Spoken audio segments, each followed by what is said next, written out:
Dieu aime ça. Dieu aime quand on se salue comme ça. C'est la communion fraternelle. On sent que l'Esprit de Dieu est là. Dieu aime cela. N'hésite pas, n'hésite pas. Manifeste l'amour envers ton frère, envers ta soeur. Alléluia. Amen. Que le Seigneur soit béni. Amen. Amen. Nous pouvons nous asseoir dans la présence de Dieu. Amen. Avant toute chose, j'aimerais remercier le Seigneur qui me donne l'opportunité de me tenir là devant vous. C'est la grâce de Dieu qui fait que je sois là pour parler de sa part. Je suis simplement un instrument. Amen. Et je remercie l'homme de Dieu qui n'est pas là aujourd'hui. Vous voyez, sa chaise est vide, mais son onction est là. Alléluia. Nous opérons sous l'onction de l'homme de Dieu. Nous ne sommes pas des orphelins. Hein. Nous avons un papa dans cette maison. Alléluia. Aujourd'hui n'est pas là. Nous avons un papa. Alléluia. Nous opérons sous son onction. Donc vraiment, je le remercie aussi pour la confiance qu'il a fait. Je le remercie pour m'avoir permis d'être là. Et je veux vous transmettre ces salutations. Amen. Alléluia. Il m'a appelé spécialement aujourd'hui, ce matin, avant de commencer le culte là-bas, il m'a dit, transmets les salutations à mes enfants. Transmets les salutations à mon peuple là-bas, au peuple de Dieu, à mes bien-aimés. Donc il va très bien. Alléluia. Est-ce que je peux avoir mon chat, s'il vous plaît? Il va très bien par la grâce de Dieu. Et la conférence se passe bien parce qu'il est parti pour une conférence de 3 jours, le dernier jour. Donc il est de cœur avec nous. Amen. En ce moment, nous sommes connectés. Parce qu'eux aussi ils ont le culte en ce moment, nous avons la même heure et la même heure que le culte. Donc nous sommes vraiment connectés. Donc il dit également bien aimé que ce soir vous pouvez suivre aussi sur Facebook son intervention de ce matin. Alléluia. Il me dit de vous dire qu'il vous aime beaucoup, qu'il pense à vous et il sait que vous êtes bénis. Et vous êtes bénis. Et ses prières vous accompagnent. Vous n'êtes pas orphelin. Vous avez un papa. Vous avez un papa. Amen. Même s'il est parti pour un long voyage, mais vous avez un papa. Amen. Et vous savez qu'il est toujours disponible. Même s'il est loin à l'étranger, vous pouvez toujours l'atteindre. Il reste toujours disponible. Vous pouvez toujours l'appeler à tout moment. Il est toujours là. Amen. Donc je remercie le Seigneur, je remercie l'homme de Dieu pour ce moment. Est-ce que quelqu'un est prêt pour recevoir la parole de Dieu? Amen. Est-ce que quelqu'un est prêt pour recevoir la parole de Dieu? Amen. Nous sommes dans le mois de septembre. Alléluia. Yes. Donc, vu que c'est le mois de gloire. C'est le mois de gloire. Alléluia. Amen. C'est pour ça que quelqu'un dise aujourd'hui, Seigneur, fais-moi voir ta gloire. Seigneur, fais-moi voir ta gloire. Seigneur, fais-moi voir ta gloire. Seigneur, fais-moi voir ta gloire. Crie dans ton cœur, Seigneur, ce mois-ci, fais-moi voir ta gloire. Seigneur, ce mois-ci, fais-moi voir ta gloire. Alléluia. Amen. Dans le passage que je viens de lire, je vais résumer un peu l'histoire de Moïse. Moïse, un homme de Dieu. Un homme que Dieu a utilisé pour libérer son peuple. Pour avoir une mission extraordinaire. Libérer un peuple de plusieurs années d'esclavage. Et Dieu a choisi un homme. Dieu se sert toujours des hommes. Yes. Dieu utilise des hommes pour les hommes. Toi qui crois que tu te suffis à toi-même. Toi qui crois que tu n'as besoin de personne. Dieu utilise des hommes pour les hommes. Amen. Dieu va toujours utiliser quelqu'un pour ta bénédiction. Yes. Dieu va toujours utiliser quelqu'un. Dieu se sert des hommes pour la bénédiction des uns et des autres. De la même manière aussi, le malin se sert aussi des hommes pour détruire les autres. Yes. Tu verras bien que ce sont juste les hommes, les personnes qui sont autour de toi qui te détruisent. Le malin se sert aussi des hommes pour détruire les autres. Mais Dieu, quand il se sert d'un homme, il se sert de l'homme pour bénir les autres. Dieu se sert toujours des hommes pour les hommes. Si nous sommes là aujourd'hui, si nous sommes ici, ensemble réunis ici, c'est parce que Dieu un jour a choisi de se servir d'un homme, son serviteur, l'apôtre Souna. C'est parce qu'il avait écouté la voix de Dieu. C'est parce qu'il avait obéi à l'appel de Dieu. Et c'est pour ça que nous sommes venus ici. Dieu se sert d'un homme. Dieu se sert d'un homme. Et nous sommes le résultat de l'obéissance de l'homme de Dieu. Nous sommes le résultat de la foi de l'homme de Dieu. Nous sommes le résultat de la crainte que l'homme de Dieu a de son Dieu. C'est comme les enfants d'Israël. Leur délivrance aussi était liée à la foi de Moïse. Leur délivrance était liée à l'obéissance de Moïse. Leur bénédiction, leur délivrance était liée à la crainte que Moïse avait de son Dieu. Dieu se sert des hommes pour les hommes. Ne crois pas que tu te suffis à toi-même. Dieu se sert des hommes pour les hommes. Alléluia. Amen. Dans le passage que nous avons vu, Moïse, après avoir sorti le peuple de Dieu de l'Égypte, après avoir fait traverser dans la mer Rouge, nous connaissons l'histoire, après qu'il ait mangé la manne, après que Moïse ait commencé il les a donné les 10 commandements, le Seigneur a donné les 10 commandements. Dieu maintenant, il est venu pour établir maintenant son peuple. Dieu vient maintenant pour établir son peuple. Il a commencé, il a donné une nouvelle identité à son peuple. Parce que son peuple venait de l'esclavage. C'était des esclaves. Quand on est esclave, quand tu es resté dans une situation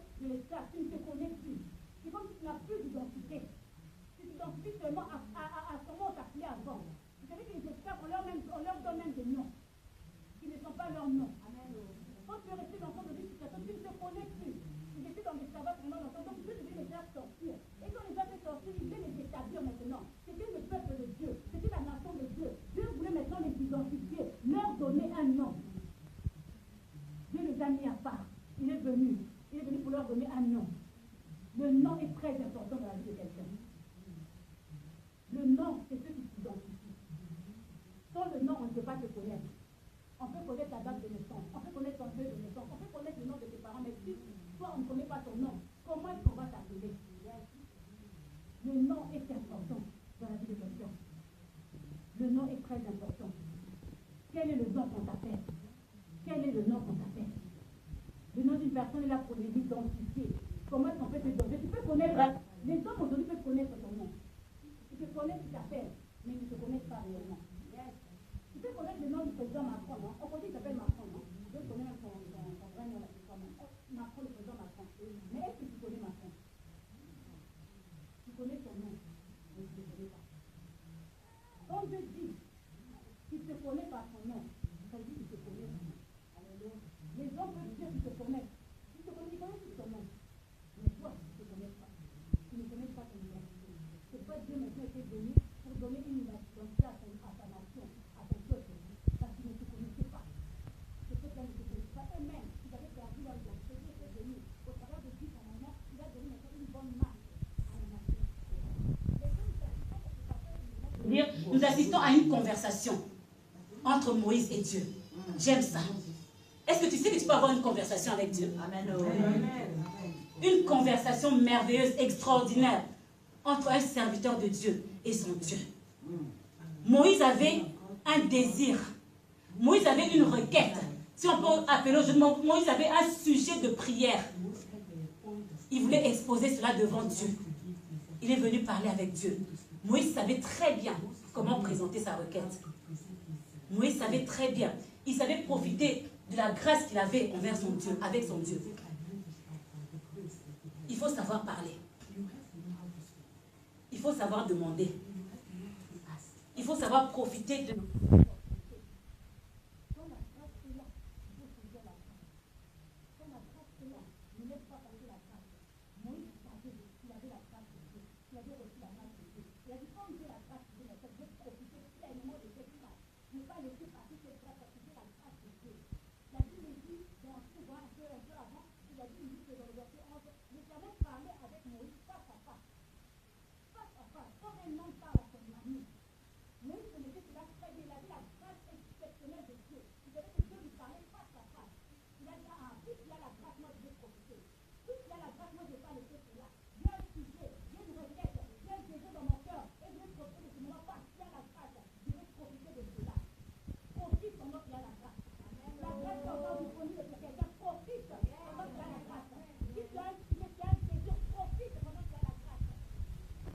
La grâce est là maintenant pour toi. La grâce est là maintenant pour toi. La grâce est là maintenant pour toi.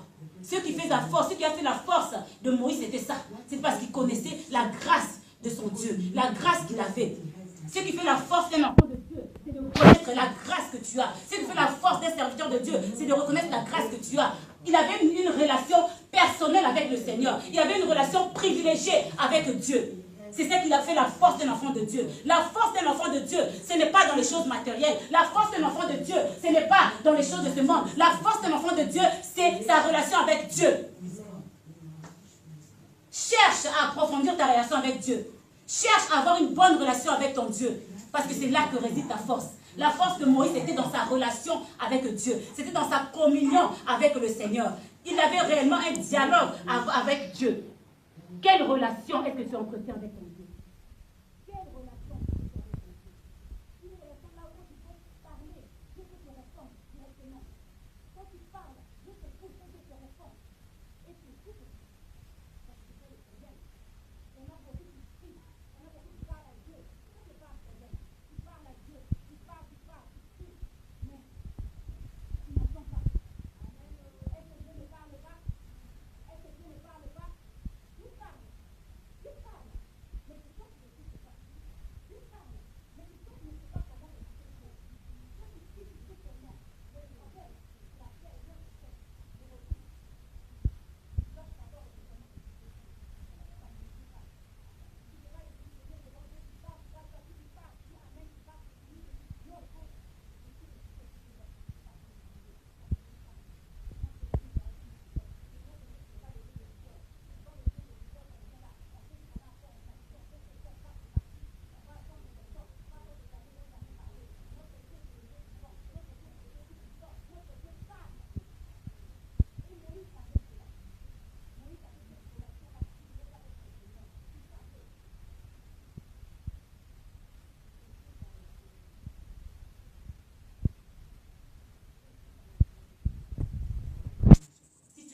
encore comment parler à Dieu, cherche. Prends le temps. Cherche, enferme-toi. S'il faut que ça te prenne 3 jours, 4 jours, enferme-toi. Cherche à avoir une relation avec ton Dieu. Ne soyons pas, que ce Seigneur nous aide, ne soyons pas comme ces gens-là qui ne connaissent pas la voix de leur Dieu. Ici dans ce ministère, nous connaissons la voix du Seigneur. Alléluia. Ici dans ce ministère, nous connaissons la voix de Dieu. Ici dans ce ministère, nous savons que Dieu parle.